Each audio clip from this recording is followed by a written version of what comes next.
Pai, afasta de mim esse cálice. Pai, afasta de mim esse cálice. Pai, afasta de mim esse cálice de vinho tinto de sangue. Pai, afasta de mim esse cálice, Pai. Afasta de mim esse cálice, Pai.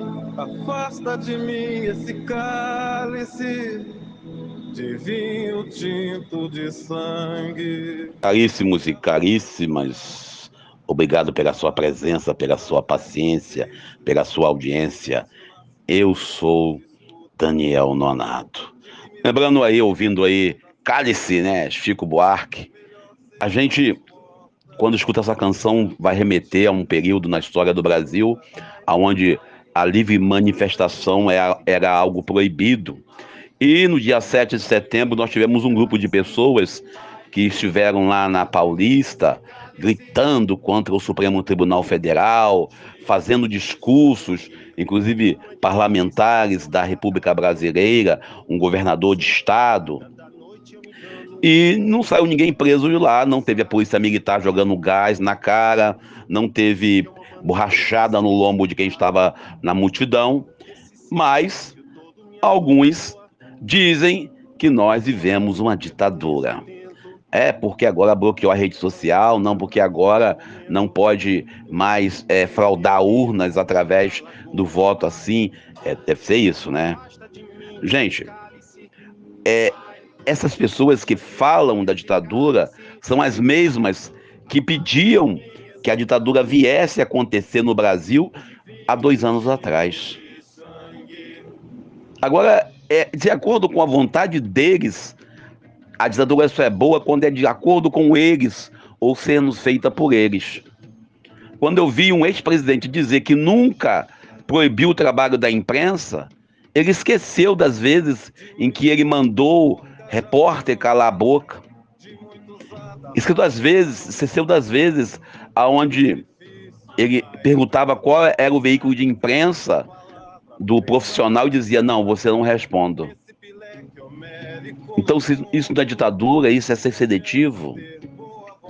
A gente viu isso tudo, mas infelizmente muitas pessoas que usam a camisa da CBF, camisa essa sequestrada, roubada por eles como um símbolo e usada por muitos políticos também aqui na minha cidade, se dizendo patriota, brasileiros, se dizendo preocupados em viver a verdadeira democracia, por ele não estarem no poder.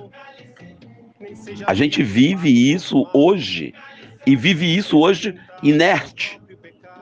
Minha mãe já disse aqui, a Mamacilda já falou, por que não prende logo esse ex-presidente?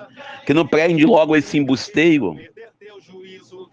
E aí você vê milhares de pessoas que se fazem presente, e pessoas dizendo, olha, tá vendo como junta a gente? Sabe quem juntava a gente também? Mussolini. Sabe quem juntava a gente também? Hitler. E sem esquecer que fazem esse tipo de movimento dizendo que o Brasil é uma ditadura, falando que vivemos uma ditadura. E eles falam livremente na televisão, no rádio, na rede social. As postagens feitas por eles criticando o Supremo, criticando o presidente atual, e ninguém é preso. E isso é porque vivemos uma ditadura. Ninguém recebe como prêmio uma cacetada na cabeça. Ninguém recebe na cara pimenta, ou melhor, spray de pimenta. Mas é porque nós vivemos uma ditadura.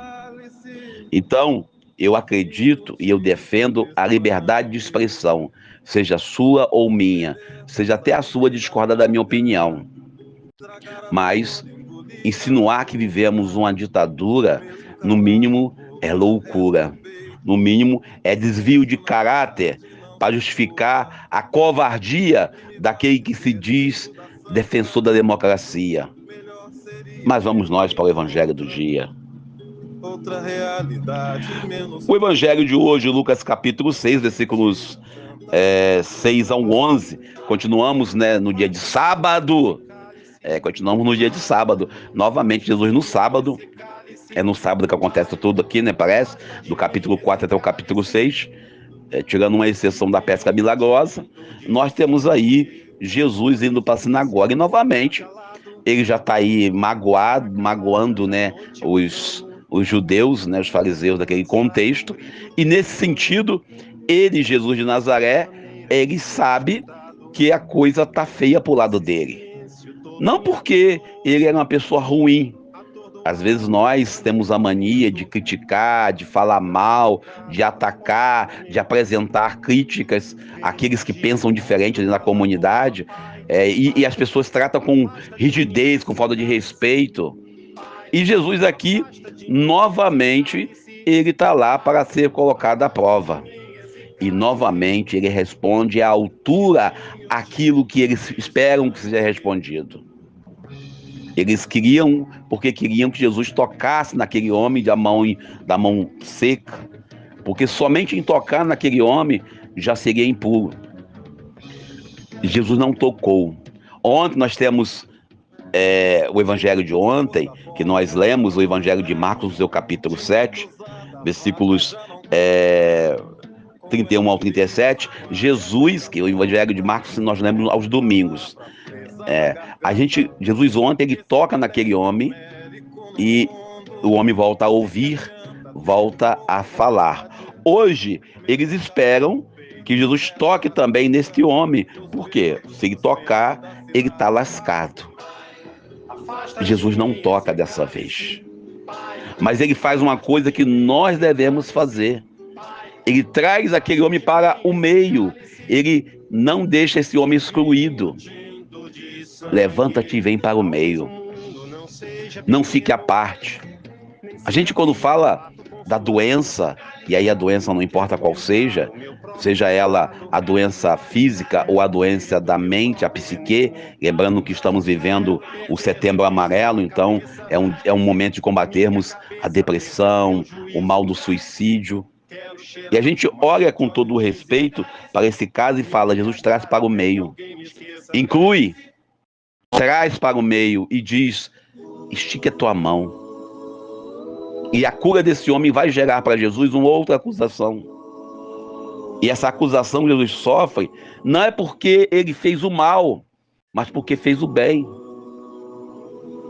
E aí Pedro fala claramente na sua carta, entre ser perseguido por fazer o mal e ser perseguido por fazer o bem, prefira ser perseguido por fazer o bem.